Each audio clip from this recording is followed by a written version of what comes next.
సహాయం చేసే కార్యక్రమంలో ముందుకు అడుగులు వేయాలి, ఖచ్చితంగా జరగాలి. అధికారులు సస్పెండ్ చేశానంటున్నాడు, మొత్తం సహాయ చర్యలు అందుతున్నాయి. ఇప్పుడు మీకే చెప్పారు స్వయంగా ఇక్కడ వరకు మాకు ఏవి రిలీఫ్ క్యాంపులు లేవు, మాకు ఎటువంటి భోజనం రాలేదు, వాటర్ రాలేదని మీకే ఇప్పుడు చెప్పారు స్వయంగా. మెయిన్ రోడ్డు ఇది, ఏ విధంగా చూడాలి? అధికారులను సస్పెండ్ చేస్తానంటున్నాడు. అధికారులు ఎవరు? ప్రభుత్వం ఎవరు?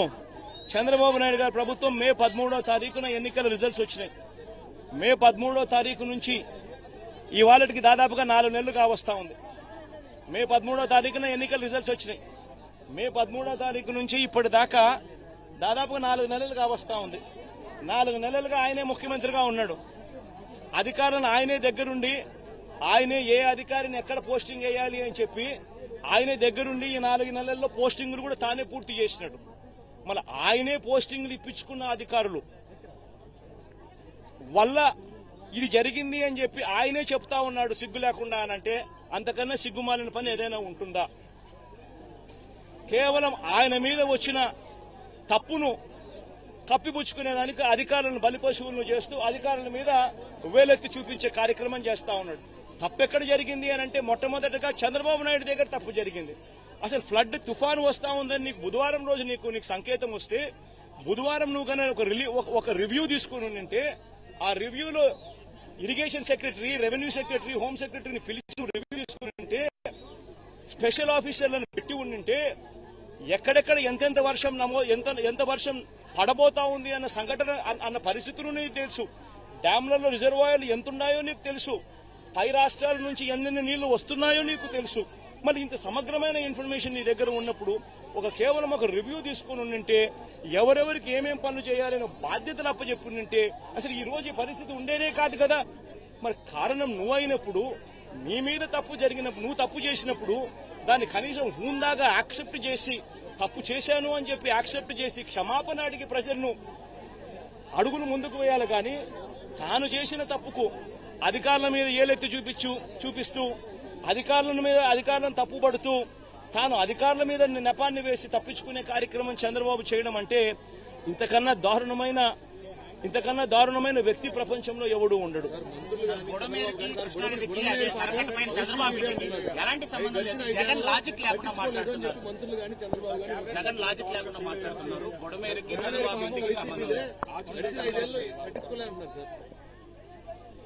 బుడమేరు నుంచి బుడమేరు నది మీద ఆ రెగ్యులేటర్ పేరు వెలగలేరు రెగ్యులేటర్ ఉంది. బుడమేరు మీద వెలగలేరు రెగ్యులేటర్ ఉంది. వెలగలేరు రెగ్యులేటర్ మీద ఉన్న లాక్స్ అంటే గేట్లు ఎవడెత్తాడు? శనివారం అర్ధరాత్రి తర్వాత ఎవడెత్తాడు? ఎందుకు ఎత్తాడు? చంద్రబాబు నాయుడు గారి అది ఎత్తకపోయినంటే చంద్రబాబు నాయుడు గారి ఇల్లు మునిగేది. ఎందుకనంటే ఆ నీళ్లు ఇలా తిరుక్కుంటూ వెళ్లి చంద్రబాబు నాయుడు గారి ఇంటి దగ్గరికి వెళ్లేటివి, ఇల్లు చంద్రబాబు నాయుడు గారు మునిగేది. ఎందుకంటే అక్కడి నుంచి నీళ్లు డైవర్షన్ ఛానల్ ద్వారా పోలవరం కెనాల్లో పడి పోలవరం నుంచి కృష్ణానదిలో కలిసేది, ప్రకాశం బ్యారేజ్ దగ్గర కలిసేది. దానివల్ల చంద్రబాబు నాయుడు ఇంటి దగ్గర నీళ్లు దిగేటివి, చంద్రబాబు నాయుడు ఇల్లు మునిగేది.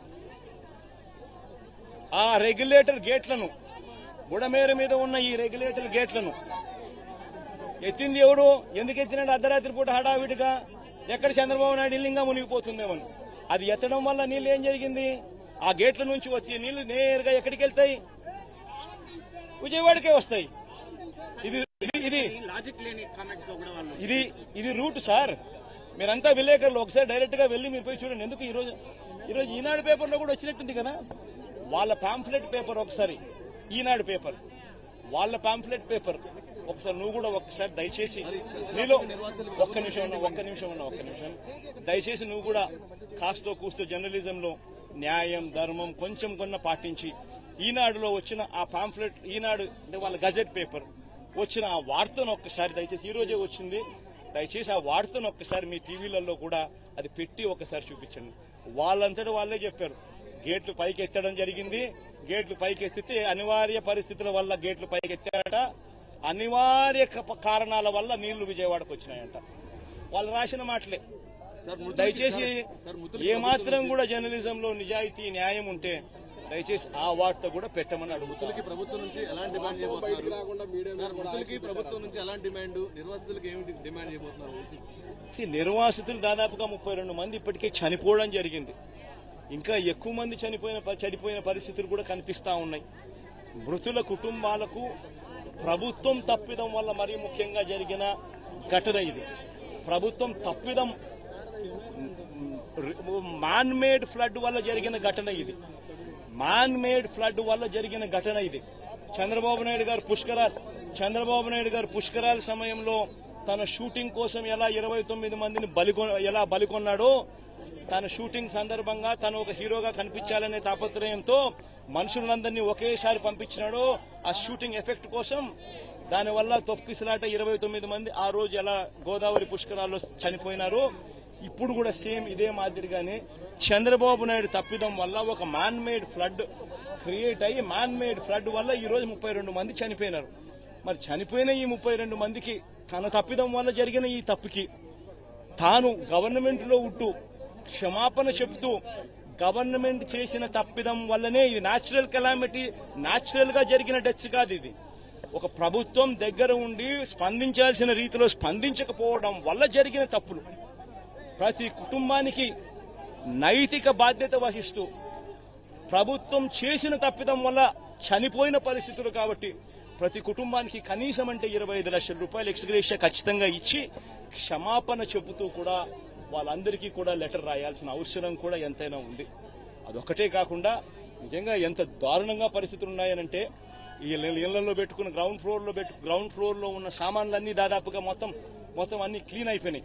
అసలు గ్రౌండ్ ఫ్లోర్ లో ఉన్న టీవీలు కానీ, గ్రౌండ్ ఫ్లోర్ లో ఉన్న ఫ్రిడ్జ్లు కానీ, గ్రౌండ్ ఫ్లోర్ లో ఉన్న ప్రతి ఇంట్లో కూడా గ్రౌండ్ ఫ్లోర్ లోనే దాదాపుగా 3 లక్షల ఈరోజు వాళ్ళు ఇచ్చిన రిపోర్ట్లోనే 6 లక్షల మంది ఎఫెక్టెడ్ ఫ్యామిలీస్ అని చెప్పి రాసినారు. 6 లక్షల మంది ఎఫెక్టివ్ పీపుల్ అని చెప్పి 6 లక్షల మంది ఎఫెక్టెడ్ పీపుల్ అని చెప్పి వాళ్ళంతకు వాళ్ళే రిపోర్ట్లో రాశారు. మరి ఎఫెక్టెడ్ పీపుల్ అని వాళ్ళే రిపోర్ట్లలో 6 లక్షల మంది అని చెప్పి వాళ్ళే రాసినప్పుడు ఆ 6 లక్షల కుటుంబాలకు వాళ్ళ కనీసం ప్రతి ఇంటికి కూడా జరిగిన నష్టానికి కనీసం కాంపన్సేషన్ ఇస్తూ, ఎందుకంటే ప్రభుత్వం తప్పిదం వల్ల ఈ తప్పిదం జరిగింది కాబట్టి ప్రతి ఇంటికి కూడా ప్రభుత్వం తప్పు యాక్సెప్ట్ చేస్తూ ఆ ప్రతి ఇంటికి కూడా కాంపన్సేట్ చేస్తూ ప్రతి ఇంటికి కనీసం 50,000 రూపాయలు ఖచ్చితంగా ఇవ్వాలని కూడా డిమాండ్ చేస్తా ఉన్నామని చెప్పి సందర్భంగా కూడా తెలియజేస్తా ఉన్నాం. అసలు అసత్యం అనేది ఎక్కడుంది దీంట్లో? నీ పేరేం పేరు? నవీన్, నువ్వే చెప్పు. నవీన్, అసత్యం అనేది ఎక్కడుంది చెప్పు. నేను చెప్పిన ప్రతి మాట కూడా ఎక్కడ అసత్యం కనిపిస్తా ఉందో మీరే దయచేసి చెప్పమని అడుగుతా ఉన్నా. మీకు తుఫాన్ 28వ తారీఖున తుఫాన్ రాబోతా ఉంది, బుధవారమే తుఫాన్ రాబోతా ఉందన్న సంగతి మీకు తెలియదా? చంద్రబాబు నాయుడుకి తెలియదా? మనకే తెలిసినప్పుడు అది గజెట్లోనే ఐఎండీ వాళ్ళు ఇచ్చిన రిపోర్టే కదా బుధవారమే అని చెప్పి. మరి బుధవారం ఆ ఇన్ఫర్మేషన్ నీకు వచ్చినప్పుడు డ్యాములు ఎంత ఉన్నాయో చూసుకోవాల్సిన బాధ్యత నీదే కదా. పైనుంచి కూడా ఇతర రాష్ట్రాల నుంచి నీళ్లు వస్తున్నాయన్న సంగతి నీకు తెలిసిందే కదా. అన్ని డ్యాములు నిండున్నాయన్న సంగతి నీకు తెలిసిందే కదా. ఫ్లడ్ కుషన్ ఏర్పాటు చేసుకోవాలన్న సంగతి నీకు తెలిసిందే కదా. ప్లస్ పైగా దానికి తోడు కృష్ణా నది నుంచి వచ్చే నదికి నీళ్లకు తోడు ఇక్కడ తుఫాన్ రాబోతా ఉందన్న ఇన్ఫర్మేషన్ కూడా నీకు తెలుసు కదా. సో దానివల్ల కూడా అడిషనల్ గా నీళ్లు వస్తాయన్న సంగతి కూడా నీకు తెలుసు కదా. మరి ఇంత అబద్ధం ఎక్కడుంది? లాజిక్ ఎక్కడ? ఇల్లాజికల్ గా ఎక్కడుంది దీంట్లో? అన్ని కూడా వాస్తవాలే కదా.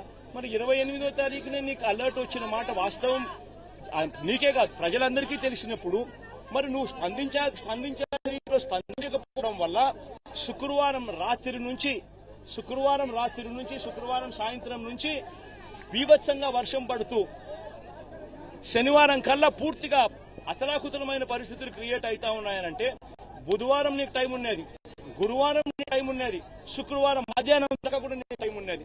ప్రజలందరూ షిఫ్ట్ చేసే అవకాశం నీకున్నది. నువ్వంతకు నువ్వే రిలీఫ్ సెంటర్లను ఏర్పాటు చేసుకోలేదు. ఎందుకు రిలీఫ్ సెంటర్లను ఏర్పాటు చేసుకోలేదు? నీ తప్పిదం కదా. ఇరిగేషన్ డిపార్ట్మెంట్ వాళ్ళు ఎందుకు డ్యాములో ఫ్లడ్ కుషన్స్ ఎందుకు పెట్టుకోలేదు? అది వాళ్ళ తప్పిదం కాదా?